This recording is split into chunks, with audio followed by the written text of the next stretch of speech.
Live streaming? Okay. Hello to everybody on the live stream, syndicate members from the syndicate.com. Welcome to our investor guests, and welcome to people auditing the class who are founders from companies that are aspiring to come to the Accelerator. This is our 16th class in the Launch Accelerator. We have 7 companies per class because that's short-term memory. And I can remember all their names and what they do. And if we had 30 or 40, we'd just be filling seats. We like to... Okay, Presh. That's Associate Presh, the youngest associate in all of Silicon Valley. As he just showed by having his speaker on. He's watching the live stream. So for just how we do this, because I see some fresh faces here, and some background on the Accelerator. It's an accelerator, not an incubator. We don't accept people who are figuring out their idea or have an MVP.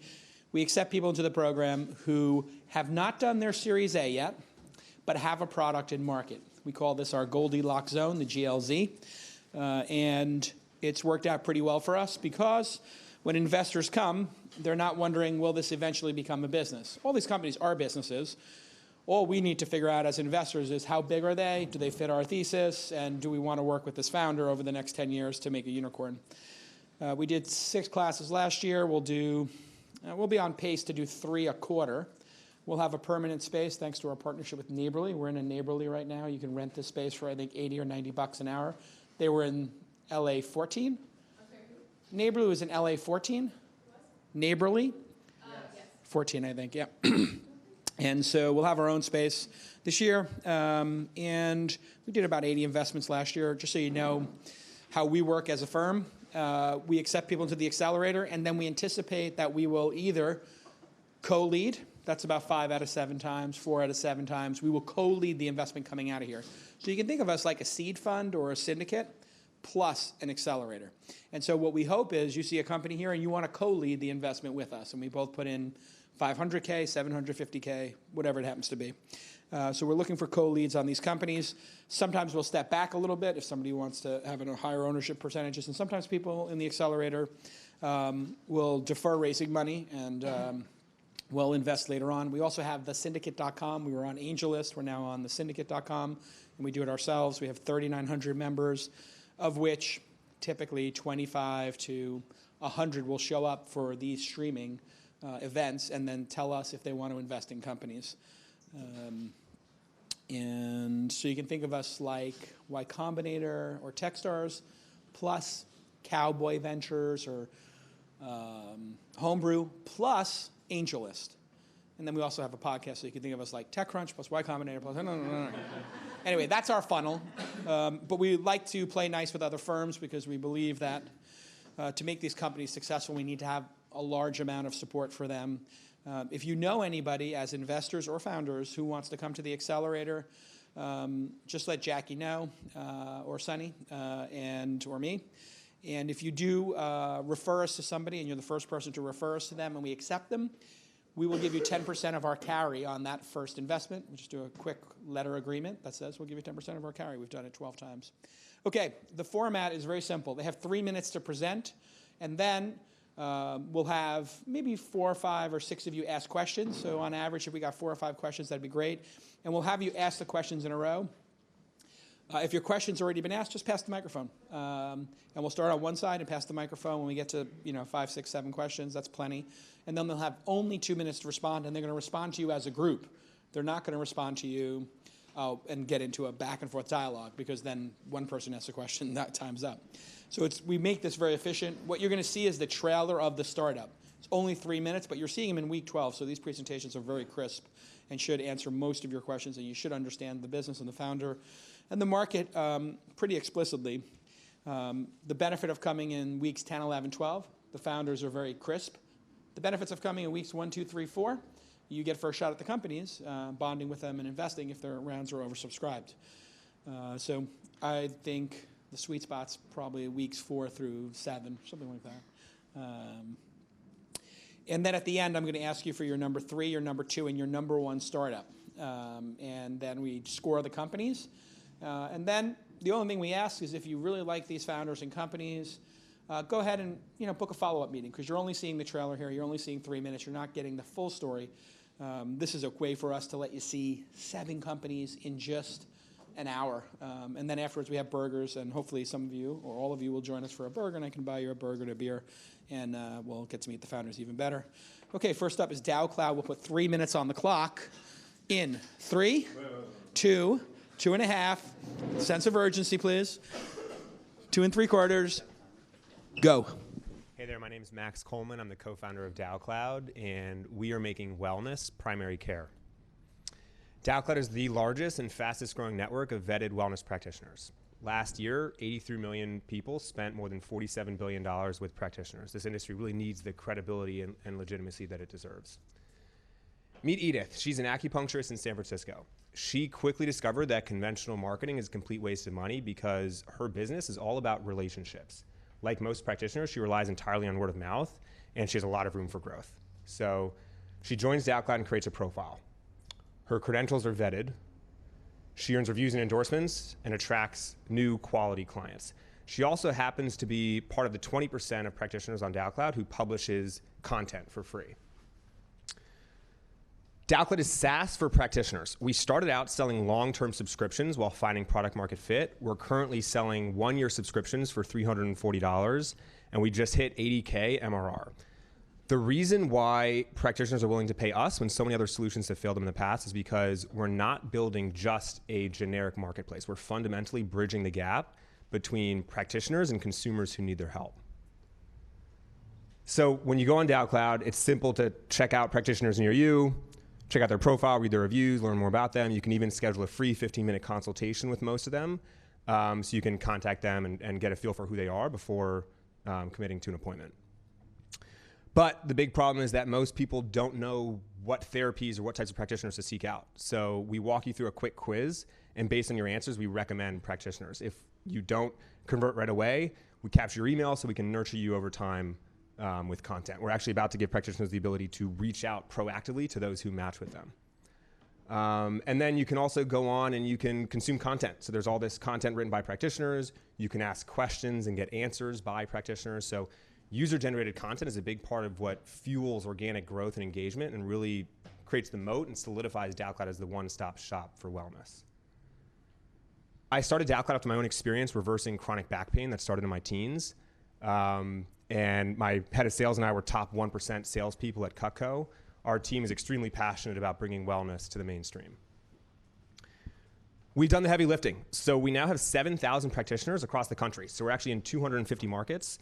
We've kind of built this business in a way that no other marketplace has been built. We've sold subscriptions to build supply.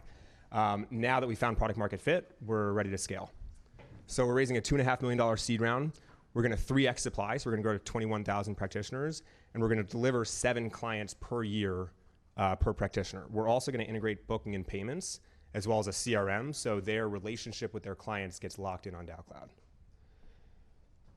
Our plan is to sell subscriptions to 20% of practitioners. We've actually 4x the subscription price since we started. We're going to 4x again over the next few years. The clock is definitely fast today. All right, I have 10 more seconds. But basically, we're going to increase the price to $100 a month. And with 20% of the practitioners, that's $360 million ARR. Our plan is to leverage the network to eventually partner with insurance companies and employers. Our plan is really to become more of a consumer platform. We believe that the path to winning the industry is by first winning wellness practitioners. Let's hear it. Thank you. Okay. Charles, I'm going to use this microphone for the judges. Just and I'm then going to pass this down. I think you guys forgot to mention weekly metric. So we all track a weekly metric. Our North Star is lead gen, so people contacting practitioners.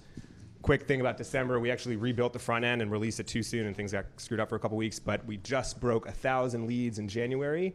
We had our biggest week last week. So this is all a function of, this is all organic. So this is really a function of organic product market fit, SEO, word of mouth. This is without ad spend. We just started ads less than 2 weeks ago. Great. Thanks, Max. That's it. We asked all the founders to track weekly metrics, so you'll see that at the end of all their slides. So what I'm going to do is I'm going to pass the microphone down. Could each of you, before you ask your question, if you have one, is to introduce yourself, name, firm, average check size, and if you have a thesis. So we'll start with you, Paul. Hey, guys. Paul Lee here, Global Founders Capital. leading deals from couple 100K to couple million, and follow, of course. One question I had for you was, how are you measuring churn in this, and what is the churn to date, if any? Hi, I'm Gabby Contro with Crosslink Capital. We are leading seed and Series A rounds. We write checks anywhere from 1 million up to 7. And we do a lot of marketplaces and a lot of digital health. So this is in line with that. My question is on the supply side. So how are you managing quality and vetting the supply side? Hey, I'm Pauline. I'm a partner at Altimeter. We're growth funds where we write anywhere from $20 to $200 million checks. My question is around, given that this model could be similar like MindBody, how do you think about the transaction side and taking potentially a stake on that? Thank you. Great pitch. My name's Allison. I'm with BlueRun Ventures. We focus on seed and Series A stage investments, typically lead deals with a 3 to 5 million check size. My question's around customer acquisition costs, similar to Paul's around churn. How are you measuring, or what is the acquisition cost of practitioners right now? Hi, I'm Ravi at Parade Ventures, leading companies, investing in companies in like pre-seed and seed stage with the average check size of around 500,000. So my question is, how do you help balance the load of leads to help to prevent churn on the practitioner side?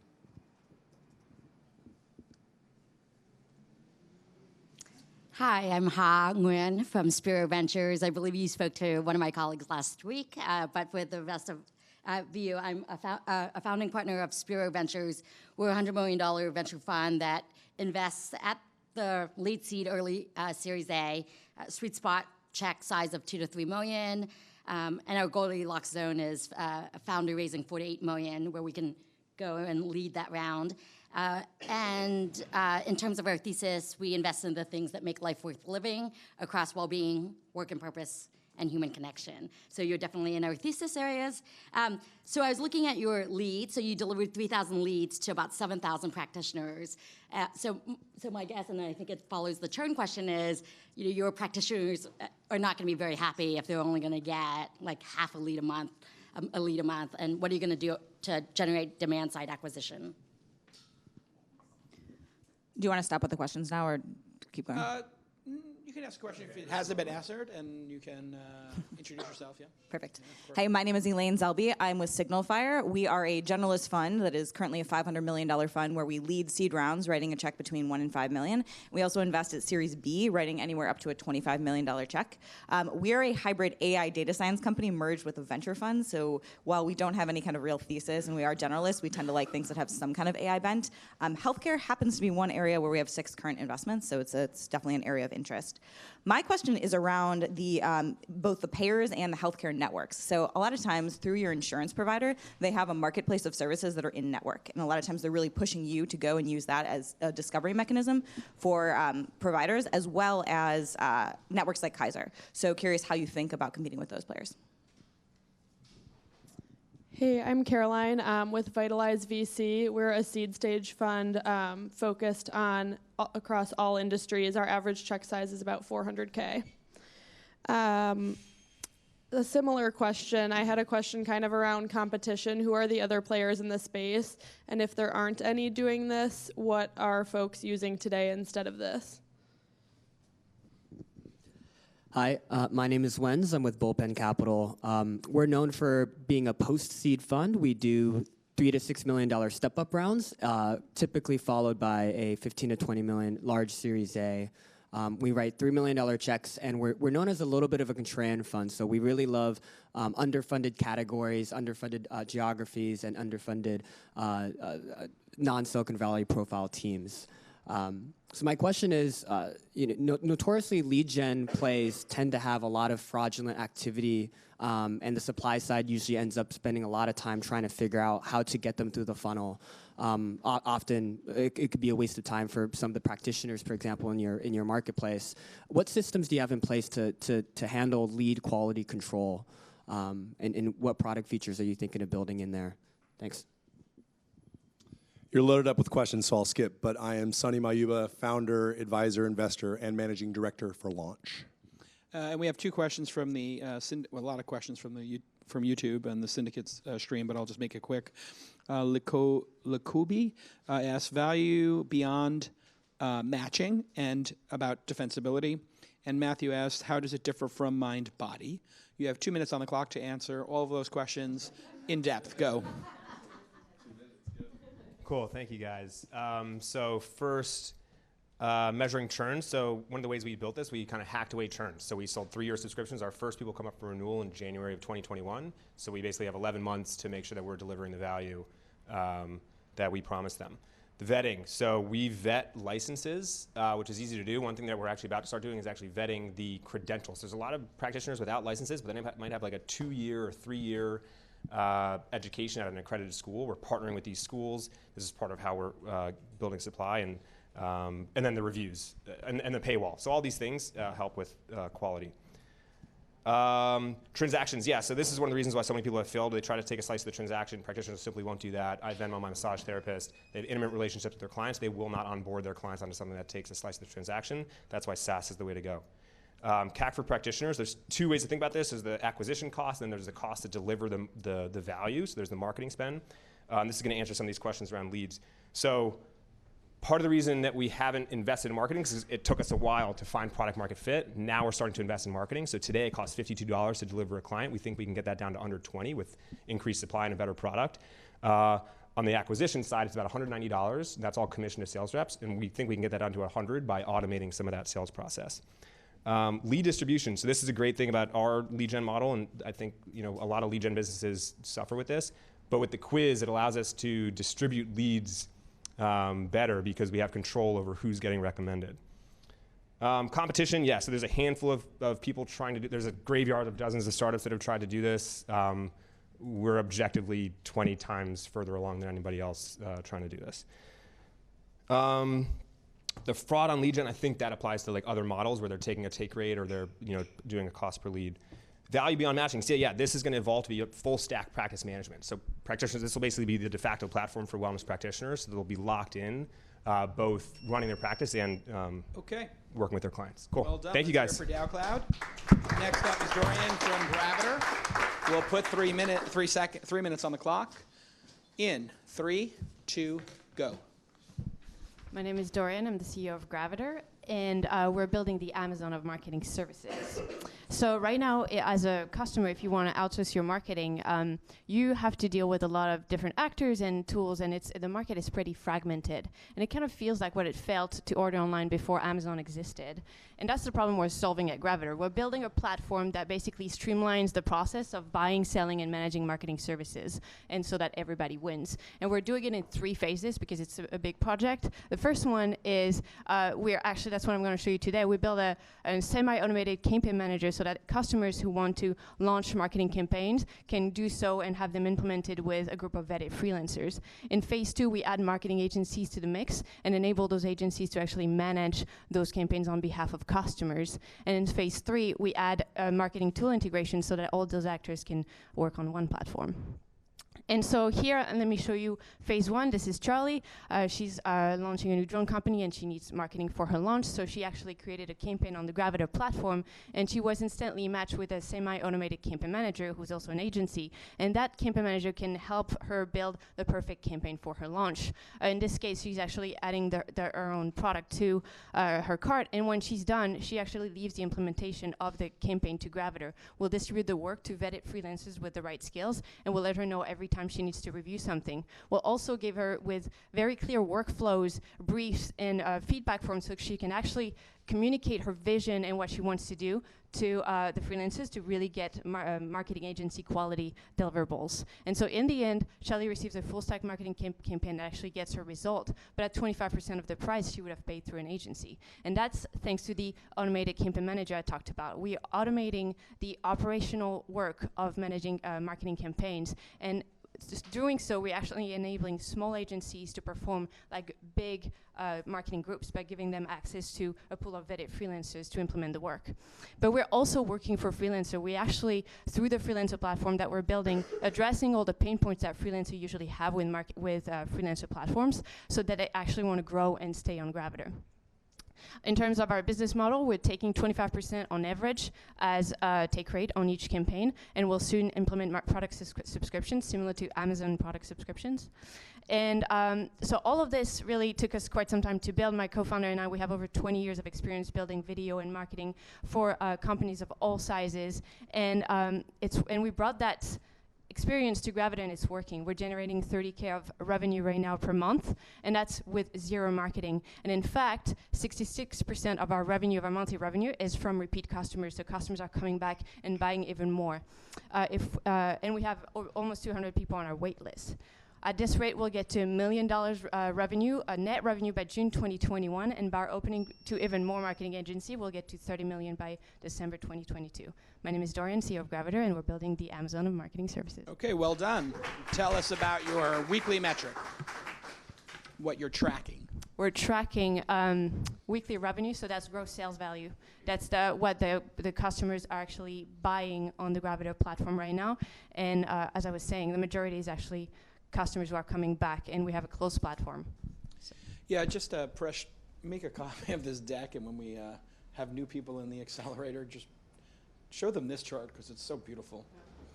And just tell them to have 15 or 20% growth month over month as well. Thanks. Okay, questions, and if we can get to 5 or 6, that'd be perfect.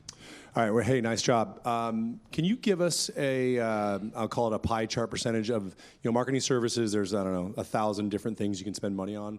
What are the top 5 that people are spending on that are eating up 80% of your income? What's been the biggest learning working with freelancers, and what's been surprising that has influenced your product making decisions on the roadmap? Can you touch a little bit on your sales strategy? You mean with acquiring customers? Yeah. Okay. We've already met, so I'll skip. Same question, just because, if I'm a marketing VP, I get flooded with, hey, let me help you with your campaigns, your social media, et cetera. So how do you cut through the noise? Yeah, can you talk a little bit more about the process of finding and vetting these freelancers and agencies? What other additional services do you integrate with if a freelancer is like operating on another platform? And then how are you measuring efficacy of the ads? Like the efficiency of the campaign.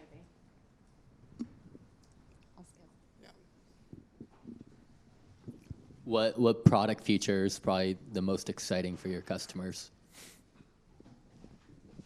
Okay, 2 minutes on the clock. Oh, and we also have from the chat room, Matthew asked, ballpark LTV. LTV? Lifetime value of a customer. 3, 2, and go. So I'll answer Matt's question first. Right now, the majority, 91% of our customers are actually coming back. So, and we started in July of 2019. So for now, 6 months at least. And then to answer Sonny's question, the top 5 services, I would say the first 3 is definitely video, because video is also pretty expensive to produce in terms of revenue, that is. And design, so we do a lot of design for logos, websites, things like that. And strategy, messaging, branding, and things like that. I would say overall that's the top services. Wenz, the learning from what we learned from freelancers, we learned that the creatives tend to need, actually, the more creative they are, the more they actually need assistance with all the sales aspect and all the accounting aspect and the business aspect of their activity that they don't like to do. And so those services we actually provide some, and we'll provide more and more in the future. We hope that it actually gets us to get the best freelancers out there, the most creative ones, and to actually have them grow and stay on the platform. We're even planning on implementing tier pricing, so that really the best of the, like, as you get more experience on Gravitr, you get even more money for being a good freelancer. In terms of how we acquire customers right now, we're in the superhuman model, so we're actually referral only. And we haven't had to implement. We have a strategy, obviously, that's mostly using marketing rather than sales. So content, advertising, social media distribution, things like that. But at this rate, we're actually dealing with the inbound. And as I was saying, most of our customers are just coming back and buying more, and we're just letting a few new customers coming in the platform every month. In terms of how we vet freelancers, we actually created a scored survey that we put all of our freelancers through, and the best freelancers on the platform, we actually put them through again, so that we update the survey so that we correlate the scoring with the successful freelancers on the platform. And I'm happy to answer other questions after this. Thank you.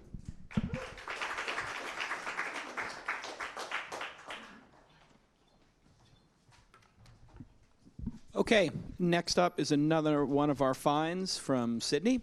We did the launch festival in Sydney for 2 years. And Presh and I dived the Great Barrier Reef, and then Presh and I went on a private boat cruise to the Whitsundays Beach, the most beautiful beach in the world. We had a pretty good time. Nice sand. Great sand over there. Best sand in the world, in fact. Bucket list getting filled pretty quick after 2 years of working with me, huh, kid? Yeah, okay, stick with it. All right. And so we found Preventure and thought Scott's company was tremendous, and we asked him if he'd like to come to America for 12 weeks, and he said, oi, oi, oi. 3, 2, go. Hi, my name is Scott Coleman from Preventure, where we prevent workplace injuries using wearable technology, data analysis, and AI. 5 years ago, I was part of a team responsible for preventing injuries with some of Australia's best athletes. And we did this using wearable technology to measure their movements, data analysis to identify the injury risks, and then AI and feedback to change their behaviour so they reduce their injury risk. Research has shown this is the most effective way of preventing injuries with body-stressing activities. Now, this is Steve. He's a baggage handler for Virgin Airlines. His injury prevention program involves a safe lifting manual in the head office, and that's it. So we built a product using wearable technology, data analysis, and AI and feedback to help Steve protect himself from injury. Let me show you how it works. As I come over and pick up this bag in an unsafe way, I get feedback, prompting me to stop, think about what I'm doing, and move in a safe way, in a way that I've been trained to move so I don't risk injury. So our technology helps Steve protect himself from injury while he's on the job. Now I'd like you to meet Pauline. Her job is to protect over 300 ageing truck drivers from injury. So she uses our technology to assess the tasks that they do, as you can see in that image, but also she can collect data throughout a full shift, and this is what she finds. Our dashboard enables her to see exactly which tasks have a high injury risk, which individual workers have a high injury risk, and then use the data to reduce that risk in a measurable way. So our technology helps Colleen do her job faster and more effectively. Our business model, monthly subscriptions. Our growth strategy is to land and expand. So we start with free trials. 71% of our free trials are converting into paying customers. And we're focusing on the software and the data, not the hardware. We want to have a platform that can integrate with multiple forms of hardware, but we also don't want to be tied to a specific hardware. We want to be able to upgrade. As soon as the technology improves, we can lock into the latest and greatest and most cost effective.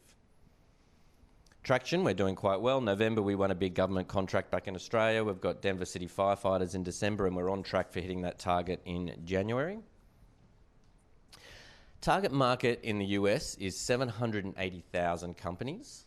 And if we go at our current rate, if we continue at the current growth rate, we'll hit our target of 10 mil MRR by November 2026. However, with your support, we'll be able to scale and hit that target by December 2022.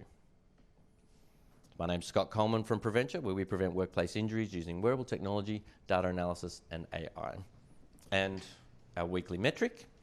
This is our 12-week metric throughout launch. We haven't just focused on revenue, we focused on number of free trials and that conversion rate. And as you can see, conversion rate's been 68 to 71, 73% throughout. So that's staying pretty consistent. And as you can see, the orange and the blue lines are going up quite steadily. So we are consistently growing. Okay, well done. Big round of applause. Well, let's take some questions from our judges. I'd be curious to understand how what true friction points have been in your sales process. Yeah, I'm curious who owns the budget here. Is it operations or safety? What's the ROI pitch, and generally, what's the range that customers feel really good about? How are you managing liability, like if somebody gets injured despite using the sensor? And then also, I'd be curious to understand like what percentage of injuries happen because of like behavioral issues versus improper structures of like the environment. What's the main feedback from the 29% who did not convert from a free trial? Hi, Scott. We have a company in our portfolio, Fathom, that does injury protection and recovery for athletes, so I love what you're working on.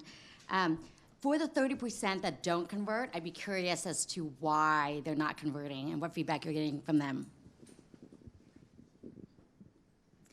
I'd love to know how much, for your target companies, how much money does workplace injury cost them on a yearly basis? I know of a similar company called Make You Safe. I'm just wondering if you've heard of them and what your thoughts are or how you differ. Would love to know what onboarding looks like, whether you guys are, heavy staff sending people out into the field working with the people to train them in using this device. Thanks. I like the model. It looks like you sell the hardware. Is that correct? So have you thought about different, I'll call it pricing structures, where you own the hardware forever and collect more of a residual ongoing for software and own that whole process? Awesome. Thanks. Great questions. I guarantee I'm not going to get And one quick question from Lee Kobe, who asks, how many free trials per month on average? All right. I'll start from the beginning, and hopefully I'll get through as many as possible. If not, I'll be happy to answer your questions after. And burgers. So, sales process. Basically, at the moment, it's been pretty simple. We're just using my background to put content on LinkedIn. Anyone who responds, we reach out, and they are converting at a really high rate. So our sales process at the moment is through the sales professionals on LinkedIn trying to do their job better. Because everyone knows in the industry that the current process isn't working. PowerPoint training, safe lifting manuals in the head office. The injury rates for body stressing injuries has been pretty constant over the last 20 years. So that's where this technology can make a difference, because you can see injury rates in athletes has actually, in repetitive loading sports, has come down using this technology. So the sales process is basically through LinkedIn and then converting through the sales professionals, the safety professionals. Onboarding, yes, it is a budget item. So we're actually getting better value for their current spend. It's not a new budget item. We've just got to convince them that the technology is worthwhile compared to their current process, which, as I said, is ineffective, and everybody knows that. ROI, it's a good question because there's two, we're attacking in two angles. There's the instant return through changing, so the safety assessment piece, where the safety professionals go, they collect data from workers doing tasks. They can, on that day, see what the risk is for that task and how they can improve it, and then remeasure. So they can straight away see a return from that, changing the safety for the task perspective. But then over time, after 6 months, they can look back at the data for all the workers throughout the shifts, and then they can see how their behaviour changed and the ROI from the reduction in the number of high load movements they do per shift. So there's the two-pronged approach for the ROI, which is working, and that's why we don't have to wait 6 months to show the effectiveness of our product. We can see it within a couple of days. I'm running out of time. So percentage of behavioural or environmental? That answers the question. So we target the environmental because you can modify the tasks, and behavioural is that feedback from the workers. Let's hear it for Scott from Preventure. Next up is Mark from ZenSports. We will put 3 minutes on the clock in 3, 2, go. My name is Mark Thomas. I'm the co-founder and CEO of ZenSports. Humans love watching sports. It's the ultimate reality TV show, and it's very addicting. You start following teams when you're a kid, and you watch them all the way through adulthood. I remember growing up in Wisconsin, I became a Brewers, Bucks, and Packers fan at a very young age, and even though I've lived in San Francisco for 19 years, I'm still a Brewers, Bucks, and Packers fan. And yes, I went to the Packers-Niners NFC Championship game from 2 weeks ago, and no, I don't want to talk about it. Humans also have this innate desire to be right about things. Just go on Twitter for 5 minutes and you'll see everybody predicting what's going to happen in startup life or sports, right? So combine this love for watching sports and this innate desire to be right about things and predicting the future, and boom, you have a $120 billion sports betting market worldwide that's going to grow to $300 billion by the year 2025. But despite the fact that it's such a huge market, there's this problem with what's called a bookmaker. Right now, all sports bets get funneled through this bookmaker, who acts as a middleman, basically pushing money around between parties. They charge huge exorbitant fees, provide no value add, and there's this weird conflict of interest between them and their customers because they only make money when you lose, which leads to a lot of unscrupulous practices and behavior. Enter ZenSports. We're eliminating the bookmaker via our decentralized peer-to-peer sports betting marketplace, where anybody can come in and create and accept sports bets with anyone else in the world without the need for a bookmaker. Come in and create any kind of bet you want. You want to bet that LeBron James is going to show up at halftime with purple shoes? Awesome. Go ahead and create that bet, or you can easily find someone else's bet right from your phone. We've also created our own cryptocurrency token called Sports that since launching that 6 months ago, almost 100% of all bets in our app have taken place using our token, even though we give people the ability to bet in dollars. Why is that?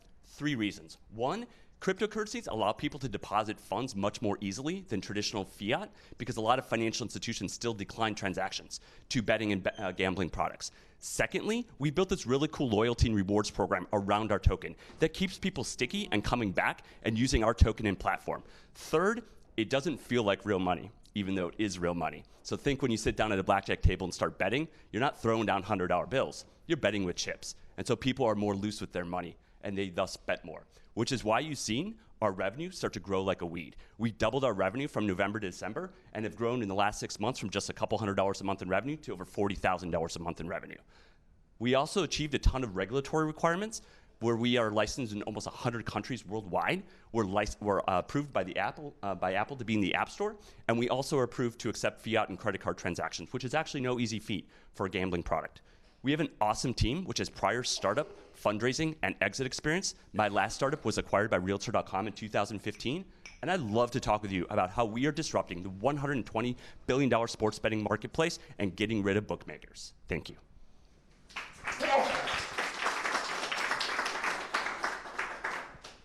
And our weekly metric is betting volume. So we had a little dip around the holidays when people decide to spend money on their friends and family instead of betting on sports. I don't get that, but okay. And then it spiked right back up after that. Questions? Yeah, nicely done. So 2-part question. The $40K in revenue, is that your guys' net revenue, meaning there's no more pass-through off of that? And have you gotten on the radar of the big bookmakers, at the large Las Vegas casinos, all of which have these firms internally, and how do you think about them? Sure. Hi, we're early investors in FanDuel, which had notoriously high reactivation costs. So they would acquire a bunch of users, they'd be super involved with betting during, let's say, the NFL season, and then they'd drop off and not come back until the next year's NFL season. How do you typically think about throttling marketing spend as well as any strategies on reactivating users during off-peak seasons? Sure. Thanks. I'm from Madison, so go Packers and go Badgers. But I may have missed this. How many people are using the platform today, and what's the user growth been? I actually previously worked at Consensus, so have a lot of experience with these type of things. Okay. Question is around user acquisition. So where are you finding these people, and what does the profile look like? Sure. Okay, so I'll one-up that. So I used to work for Betfair US, so I know a lot about this market. And so how do you prevent Betfair from coming in and just, with all of their money, just doubling down, tripling down, just taking over everybody? My question's been asked. Likewise. Same. Yeah, mine's around just plans for expansion into potentially other verticals down the road. Okay. Congrats on the whole regulation side, right? I know that's a huge hurdle. Are you doing it by state? Can you give me a little more detail there? That'd be great. And question from the syndicate, distinction from Swish Analytics, if you know that company. Okay, so yes, the 40 is net revenue. That's on a little over $1 million GMV betting volume. So our take is between 3 to 4%, depending on which currency you use. We incentivize user token and charge lower fees for that. And whether you're the maker or taker of bets, we charge lower fees to makers for adding liquidity to the marketplace and charge higher fees to takers for removing liquidity from the marketplace. In terms of reactivation costs and kind of customers being seasonal, most of our customers are actually pretty active. So let's talk about the customer profile right now. Our customer profile is 18 to 50-year-old males. We literally have 2 female customers out of 400. Most of them bet on all sports throughout the year. We haven't seen a drop off from one season to the next. Now we do see people shift their betting. For example, in the summertime, it's mostly soccer, whereas obviously right now it's mostly college basketball and NFL.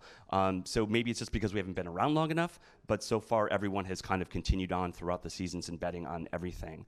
In terms of like Betfair, user acquisition, the incumbents, all that kind of good stuff. So up to this point, all of our customers have been word of mouth via our Telegram channel, via our cryptocurrency community, via Facebook, et cetera. We're going to really begin kicking off our paid marketing starting on Monday, bringing on a new CMO who's starting. Very excited for that. And then on the incumbent and competition side of things, so naturally, I feel like no incumbent is going to say, hey, how can we cut our fees from 9 or 10% down to 2, 3, and 4%? And those that are kind of looking at this type of innovation, I believe, are more likely to partner with us. So, for example, we've already talked to like DraftKings about potential partnerships and investments and so forth. And so I do believe while there is some competition there, we believe both with our product and our fee structure and the way we're going about it with cryptocurrencies that we can definitely win.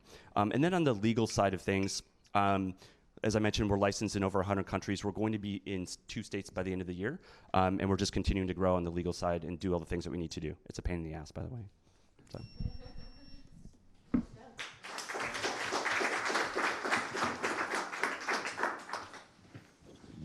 Okay. Next up is Taylor from Basicblock. We'll put 3 minutes on the clock. And in 3, 2, go. My name is Taylor. I'm the CEO and co-founder at Basicblock, and we pay trucking companies quicker and more money. See, I'm from Nebraska. And in Nebraska, we really only have 3 things, and that's corn, college football, and trucks. Over the last 18 months of my life, I've been obsessed with trucking and learned payment is typically the #1 issue, and let me show you why. See, this is Janice. Janice is a dispatcher at Morehouse Truck Lines in Omaha, Nebraska, one of our first clients. Now, Janice works with truck drivers like Jared, also a driver at Morehouse Truck Lines. Now, Janice's job is to organize the mess that is a trucking company and get Jared where he needs to go, when he needs to be there, pick up what he needs to pick up, and drop it off where he needs to drop it off. But for Janice and Jared, it's not as easy as scanning getting an Amazon package. He has tens of 20s of documents that he has to manually fax one by one at a truck stop at a fax machine in order to get paid. Now, the fun doesn't stop there for Janice and Jared. See, when those documents get back to Janice, she doesn't get paid for 30 to 90 days, which means Jared doesn't get paid for 30 to 90 days. This is where we introduce Smart Freight Funding, who's essentially a loan shark or a payday loan company that fronts the cash for Janet and Jared to pay them in 48 hours and takes up to 10% of that invoice. When you map out the ecosystem from where Janice dispatches that load until she gets paid, it works out to be about 10 steps. We eliminate about 70% of that process for our trucking companies by focusing on one area and one area only, and that's the document scanning. We went out and we built a mobile document scanner for Jared to scan from the cab of his truck. He simply enters in his trip number, his truck number, and scans from the seat of his truck. We OCR, NLP, image recognition, we crop, we turn it back black and white, we bundle that up, and we put it back in Janice's transportation management system, ready to process for invoice. We actually have the drivers manually tag these invoices, and we train models behind that as well. How it works for us is we charge $50 a truck, and we take 4% of any invoice that Janice or Jared wants to get quick paid, which works out to be about $10,700 per truck per year, with over 99.9% of that coming on the financing, not actually on the SaaS. And it's important to know that when we compare ourselves to our competitors. Where we are today is we sold 8 trucking companies who prepaid us. They sent us checks in the mail before we ever had a product, and we used that to build the MVP.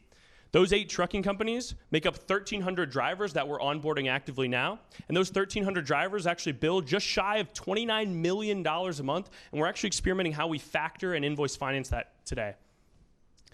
When we think of competition, we compare ourselves to the document scanning solutions that we provide all the same functionality at 75% cheaper the cost, because the functionality allows us to automate the payments, and we make money there where our competitors don't.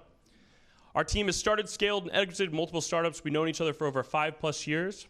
My name is Taylor. I'm the CEO and co-founder at Basicblock, and we pay trucking companies quicker and more money, period. Thank you.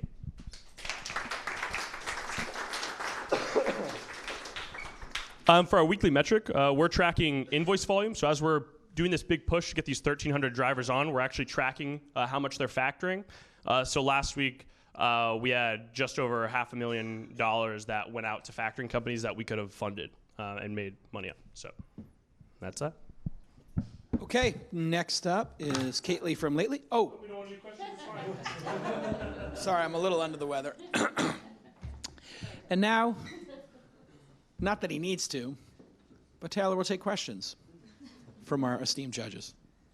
I'll start. Factoring 10% seems quite high. Awesome, you got it to that state. Wondering what the range has been in the industry. So my question's kind of around competition. I see the value in invoicing and factoring, but what's preventing some of the logistics or dispatching platforms from building out this feature themselves? Is there a way to remove documentation altogether and go straight to, having integrated platforms so that you can just have a phone and have them tap or sign or whatever? How long does it take to onboard drivers to the software? And is there any risk of them manipulating the documents? Yeah. Can you talk about the pricing model of competitors like Vector? So on your North Star metric, it was very spiky in terms of invoicing, and probably the first team. I haven't seen the charts up and to the right. So what's going on there?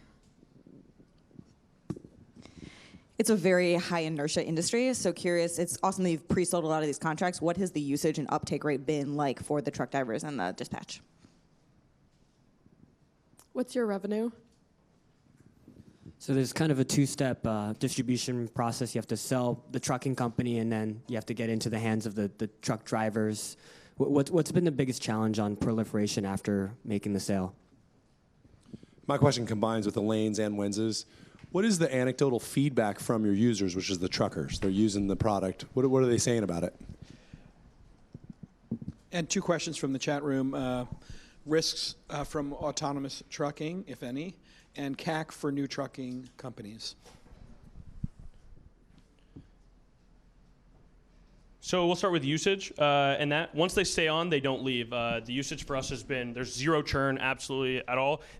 This tool is required for them to get paid. These digital brokers and these other competitions, they don't actually need it to get paid, okay? Those are ancillary pieces of software that make their lives easier. But us, we integrate directly into the TMS systems, those transportation management systems. We're only one of 4 companies that do 80% of those TMS solutions. For factoring, the range is about 4 to 8%. So 10 is a little high, but you'd be surprised. 4 to 8%, they kind of rake these guys over the coals. For removed documentation, we see as us the opportunity to do that. Because you have to have this pipeline of information between all these companies, it's really, really critical that the payment is part of that. And for the documentation, these large shippers, they're not going away anytime soon. They don't want to do it. That's how these processes are built, and that's why these payment terms are 30 to 90 days. They don't want to change. They don't have to change because nobody forces them to. They have a surplus of loads, and there's not enough drivers. So the demand on that side is... we'd like to be the tool that does that. For onboard time, it's really interesting. We've been testing a lot of A/B testing. It used to be really hard. We were building out all these platforms to try and see how we could text them and do this sales cadence. But then we convinced my mom, because that was the only variable we hadn't tested, was a woman actually doing this, and she 10x'd our driver onboarding for us just by being a woman and talking to these male truck drivers. So I don't have a great answer there. For the weekly metric spiky, they don't want to invoice all of their factor. They don't want to factor every single invoice. So when they need the money, they get it. That's how it works. As we onboard those drivers, it'll be probably like that until we can kind of build out some A/B testing to where we can force them or build out better modals to want them to factor, kind of like Venmo instant transfer. The usage I talked about, they stay on, and then when we sell, it's pretty easy to sell into these trucking companies. They're required to use it by their truck drivers, so it's not really necessarily once we sell, they're not going to use it. We sell to the owners, they distribute it. My name's Taylor. I'm the CEO and co-founder of Basicblock, and we pay trucking companies quicker and more money, period. Thank you. All right, well done. Next up is Caitlin from Lately, and we'll put 3 minutes on the clock. 3, 2, go. Hey, I'm Kate, co-founder and CEO of Lately, where we're taking a freaking flamethrower to social media writing, as you know it, like that high pitch there. So I used to own a marketing agency, and 10 years ago, I built a spreadsheet system for Walmart that got us 130% ROI year over year for 3 years. Pretty amazing. Fast forward to today, where Lately uses artificial intelligence to give customers like Mike, SAP, NBC, and others the power to do exactly what I did for Walmart, way faster and way cheaper. And it works like this. So this is a blog by marketing mogul Gary V. We're actually just going to copy the URL of Gary's blog here and then paste it into Lately's auto generator. Add in a few hashtags and then click this magical button here so that Lately's artificial intelligence can get to work, and in this case, give us 17 social posts, so that now a social media manager can look through, edit, schedule, publish. 90% of the work done in less than 10 seconds. And yeah, not all the posts are perfect, but the point is that Lately starts you at third base, making writing social media effortless and way, way more effective. But here's how this gets big, because then Lately customers can syndicate the publication of those posts out to unlimited Lately accounts. So VaynerMedia, for example, auto-generating and then syndicating out to all employee license advocate accounts, so 750 there, right? And this is why we're able to start small and target customers that meet key qualifications. That comes from a very funny customer, and then stretch up to larger deals. So Dynasty TV landing at $564, expanding 25x up to $14,000 a year, and then stretching up even further 100x from where we started. Because even Gary V knows that the way to win is with AI-generated content that's specifically tailored to your audience, right? And so that's kind of like what Netflix did, right? They learned what we all wanted to watch, took that data, started delivering us relevant content based on that data. Yeah, this is funny. And then took that data again and created original content that's now the most watched on its platform. So it's not just automation, it's AI. It learns what works. This is exactly what Lately is doing. And this is why we're able to dog food our own products. So auto-generating a blog, for example, 1.8 seconds, 31 social posts that work and give us a 50% trial to sale conversion rate, because the product sells itself. Because when people see it, they do what you did, which is nod their heads and say, well, duh, obviously this should exist in the world. And yeah, we know it's early, but we've got product market fit, we're laser focused, and now it's time to fuel that fire. Now it's time to grow, which is why we're here. Our weekly metric is demo requests, because we know we're going to convert them at a rate of 50%. This also lets us know how well we're doing at fueling those requests with different marketing initiatives, and our ability to fulfill those requests, not so great, because it's time to grow. This is why we're here. This one's always my favorite slide. Please meet Team Lately. Yes, they call me Kately. I'm Kately from Lately, where we make writing social media effortless and way more effective. Thank you. I rolled it in. And I'm getting a breaking message. Got it. Thank you for that. Breaking news, everybody. Care to share? Trump's been impeached. They got Again? I'm serious. Four senators just flipped. Really? Ooh. I'm joking. I'm fucking with you. God, I am so sorry, because the look of joy on some of your face. Can I have that water behind you on the floor? That was fucked up. I shouldn't have done it. Wow, some people are like, really? You rolled that pretty good, Jay. All right, here we go. Questions. Questions. Hey, great performance. That was really nicely done and entertaining. How do you guys at Lately think about authenticity? You have AI writing 17 posts. Yes, you can edit it, but do you have a philosophy on authenticity of the content and that relationship from the brand to its users? I have a question about selling mechanics. Is this right now a self-serve product or a freemium? If so, is there a strategy for selling top-down, and what do you need to do in terms of discovering that budget? Thanks. Can you touch a little bit on why the number of demo requests week over week was pretty scattered? Curious to know if this is built on top of Google's technology or some other company's technology, and if so, how you build kind of tech defensibility. If this starts taking off, why can't other people just kind of layer on top of those things?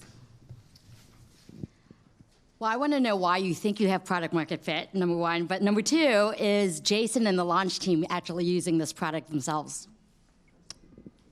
I may have missed this, but what do you charge? How are you integrating SEO data in terms of influencing like what recommendations you offer? And I was a little bit confused in the demo. Do people use you once they've written content? They use you to like edit, or do they use you as a place of like, okay, these are my ideas, and now you write it for me using AI? What's the product roadmap? If this works for social media, I imagine it could work for a lot more than that. So what does that look like?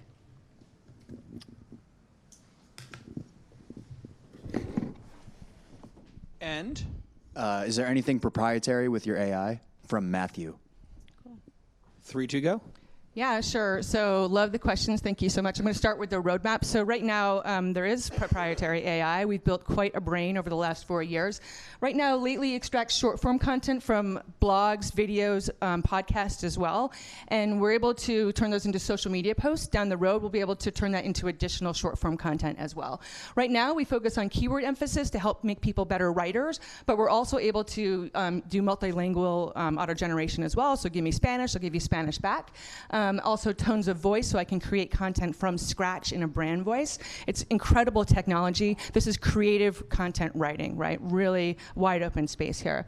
There were a couple other questions that I wanted to answer. One was about kind of customer bases and product market customers and charging and our fees. So we actually started out as an SMB self-service company, and then we got into SAP's Accelerator, and then some amazing things happened. They embraced us and told us and taught us how to sell to enterprise, and started using our product in 5 new ways that we actually hadn't really understood ourselves. So currently we have over 200 active pilots there across 12.5 lines of businesses. And I just spoke to their lead the other day, and I was like, listen, I'm raising. I need to tell my investors what's going on. And he said, you can tell them that in Q1, we're going to start with a $50,000 to $100,000 MRR deal with you guys. And that's just in one line of business. So roughly our SaaS product is about $99 per month. Obviously, there's bulk pricing for their larger deals as well. I think that the other question someone had was about the AI and human, and that was a great one, Sonny. So we are 100% about 1 + 1 = 3. It's AI plus a human to get you to that golden kind of zone there. You can't remove the emotion from marketing, and nor should you. It would break it. Yes, Jason is a customer, whoever asked that, and I'm super proud to make him that. And I forgot the rest of the questions. But I'm from New York. I'm here for one more day. I have one more spot on my calendar. It's today at 4:30. And Tim Draper became a customer as well today. Let's hear it from Lee from Lately. Okay. And we have one more. Our 7th founder is not going to be part of the voting. He's from a previous class. The 7th founder from this class couldn't make it, so we gave the slot to Michael from Gather Voices, who was in LA 15? 15. Yeah, and this is LA 16. So enjoy this alumni presentation, but you can't vote for it. 3, 2, go. Hi, everyone. I'm Michael Hoffman, CEO and co-founder at Gather Voices, where we make video simple. Gather Voices is a seamless set of software solutions that helps companies overcome the challenges they have with video, like geography and speed and expertise. And we mostly sell annual subscriptions. So in a nutshell, we're at 700K in ARR. We grew 10% month over month in 2019. We're going to triple revenue in 2020. We're building a new category that we call Video Relationship Management, or VRM. It's about strengthening the relationships of employees and customers with a company through solving their video problem. It's a big market, and we have a clear path to grow. We're domain experts, we have startup experience, and we know how to scale. We started growing fast when we figured out our leverage sales model. I'll tell you a little bit more about that in a minute. So what's the issue here? The issue is that video is the most important type of content there is, period. And there's many places where video can be used, but it's hard to do. And it's hard because it's locked down inside the marketing department with experts. It has different budgets, different timelines than every other kind of content. There's zillion tools around video. The content creators, the people who want the content, don't want to be video makers. They don't want that to be their job. They just want that content. And traditional video production is long and slow. So what we do is we simplify video and enable the decentralization out of the marketing department. anyone, anywhere can create video on the Gather Voices platform. A regular person can edit, moderate, brand, caption that content, and as well as share, publish, and connect it into their existing tech stack. So here's how it works. Our clients, the admin on the customer side, creates a custom request for video, which includes their talking points, a time limit, branding, and they can even have a video be the introduction to the video that they want someone to make, whether that's an employee, let's say, or a customer or an advocate. The end user clicks on that link or an embed, and the software walks them through making the video that the company wants. It gives them the talking points, the time limit. It checks their lighting and their sound. It has them sign a media release, and it delivers the video right back to the company, where this regular person who manages program or is a business owner can manage the content, can easily trim, add captions, add branding, add a call to action, and publish that content with a click. And we're working now to automate a lot more of this in the back end so that those people don't have to be video creators. We have 45 clients now, and we've proven interest in a wide range of industries and a wide range of company types, and we have an unfair advantage. We found a go-to-market strategy through conference and events that's creating a viral way to fill our funnel. Great. Let's hear it. And I'm Michael Hoffman, CEO of Gather Voices, where we make videos simple. All right. Well done, alumni. We'll take questions, though, so if you have a question for Michael, go ahead and ask him. Thanks. What are some of the key product features that are really driving customer delight here? Would love to hear more about competition, whether that's in Adobe or some of the startups. You may have touched on this, but how are you thinking about the difference between like this being a developer tool versus an enterprise like sale? What are the most common use cases for videos that your customers are using you for? Do you work with any channel partners on the go-to-market side? If so, what do they look like? It appeared in the beginning that it was a consumer tool that anyone can use, and then you said we have clients. So is it a B2B tool or is it a D2C tool? Questions from the... Just got one. What's your churn like? Okay.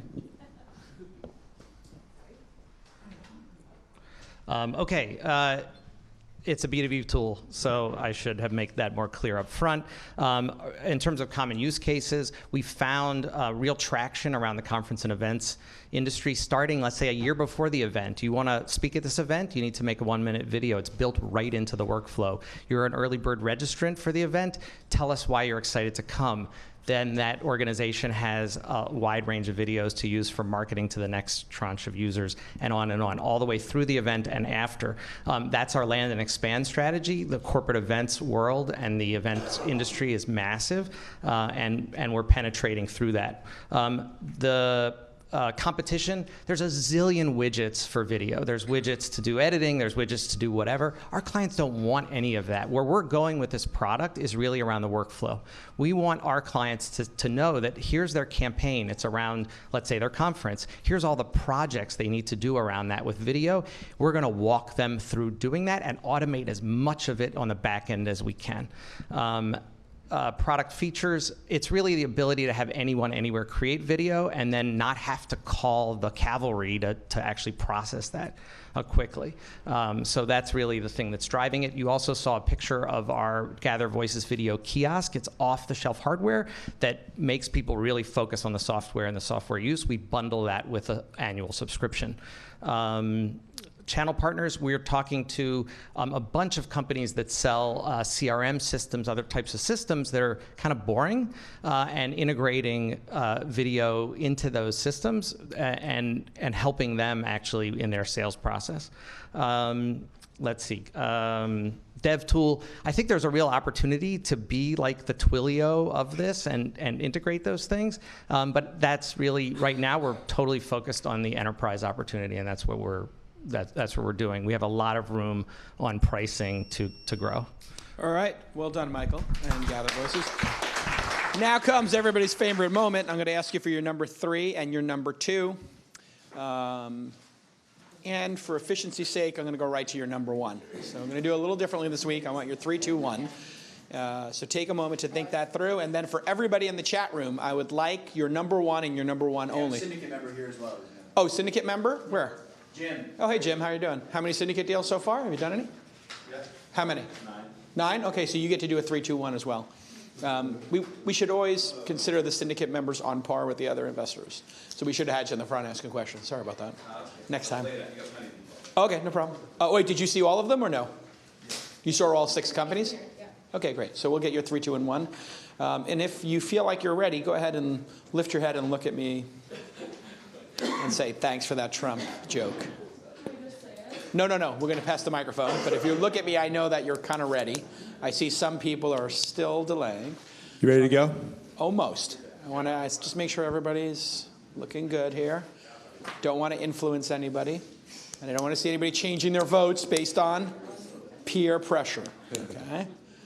This is through the lens of your investment, oh, by the way. Not you as a customer, not what you think is the most fundable by other VCs, but the most fundable by you through your lens. So if you don't invest in consumer or enterprise or whatever, that's okay. Even if you think the enterprise company is a better company and they should be number one based on everybody else's votes, this is specific to you. Sonny, give us your 3, 2, and 1. Okay, thank you. And just tell us 3, and 2, just the names. And number 1, you can expand a little bit on why you picked it. That sounds good. Yeah. All right. Well, first off, amazing batch of startups and really great quality. So, tough choice. Number 3, I'm going with Gravitr. Great. Number 2? And my number 2, surprisingly, I'm going to go with Preventure. Great. I think Preventure could have a big future. Okay, and number Some 1? hurdles. And you can expand on number 1. And my number 1, I'm going to go with is Lately. Okay. Not because Kately is so damn entertaining, but because I think she's tapping into what I believe is going to be a job of the future and the velocity of social content. She may not have hit it all the way yet, but there's going to be something big there. Great. Tell us your 3 and 2 without telling us why. And number 1, tell us why. Great. Number 3, I had Lately. Number 2, Basicblock. Number 1, DaoCloud. And largely, I was just impressed with the traction so far. I think there's a lot of opportunity to, make product improvements to increase stickiness as this, grows out.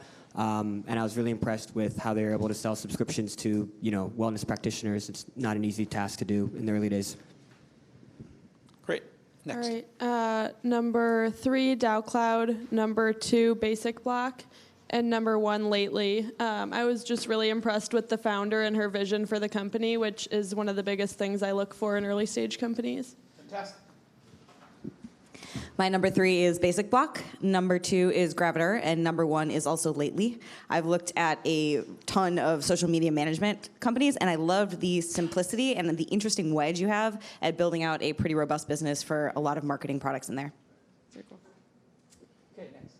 Okay, number 3, Gravitr. Number 2, ZenSports. Number 1, Preventure. And honorable mention to Lately for a great presentation. In my angel portfolio is really where I invest in all my Vice investments, and I do think investing in Vice is always a good thing because that can get pretty big, and I know how big Betfair was when I worked there, so I think that's interesting. Preventure and Gravitr right in our sort of sweet spot of wellness and future of work. My number 3 is Basicblock, number 2 is Gravitr, and number 1 is Preventure. It's a big market opportunity. There's initial early traction, and it seems like the team could pull it off. Next. Thanks, everybody. My number 3 is Basicblock. Number 2 is Lately, and number 1 is DaoCloud, mostly because I really empathize with the problem and think that there's a lot of opportunities for it to serve as a preventative healthcare mechanism. Great. So my number 3 was Preventure, number 2 was Lately, and number 1 was Gravitr. I just think that the marketing space has been so fragmented, and if you can get a vertical software going with a very tight market fit, that could be a very massive big business. Number 3, DaoCloud. Number 2, Basicblock. And then number 1 was Lately. I think the other folks have sort of nailed it in terms of why Lately, but I think really impressive early customer traction and just the founding vision, I think, resonates really well. Great. Jason, Jackie, thanks for having all of us. Number 3, Gravitr. Number 2, ZenSports. And number 1, Basicblock. It's a huge problem. And I think Taylor seems like a hustler. Okay, and now we're going to go to Jim from the syndicate. Thank you. Now, I got the fortune of seeing all these folks back in November, too, so the consistency is great. Number 3, DaoCloud. Number 2, ZenSports. And my number 1 is Basicblock. I think it's not a sexy problem, but I think they're going to solve it, and they're going to be ripe for some big partnerships. So. All right, so that, before we take into account our syndicate members on the live stream, we have in first place Lately with 10.5, and Basicblock with 8.5 in second, and a three-way tie with 5.5 for a couple of other companies. Nick, how many people were in the room? And how many votes do you have? Right now, 46, and there are... How many votes you got?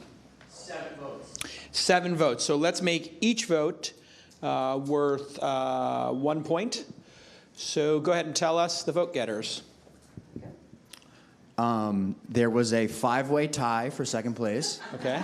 With each company receiving 1 vote. Okay. And the winning company received 2 votes. Okay. Who's the winning company? Just give us that. ZenSports. So ZenSports got 2 from our crazy syndicate members. A trend. Yes. The syndicate members go right to gambling, and we all have vice clauses, or most of us have vice clauses, or gambling becomes a difficult thing. But syndicate members do not have that. Super interesting. Individuals versus firms, and then equally split. The other 5 companies each have 1. Every single company got a vote except Gather Voices, which I think was not allowed to get votes. Right. Okay.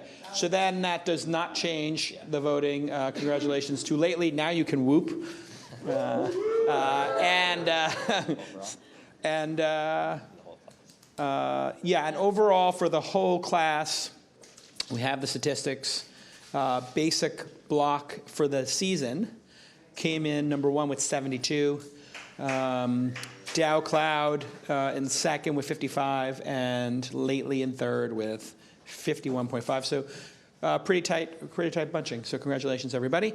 Now, in the first row, just by show of hands, how many people were planning to go get a burger? Raise your hand if you were. Okay, only 1, 2. Okay, so then we'll spend 10 minutes here, 15 minutes here. You can block the doors and talk to them. And then afterwards, we'll go for burgers.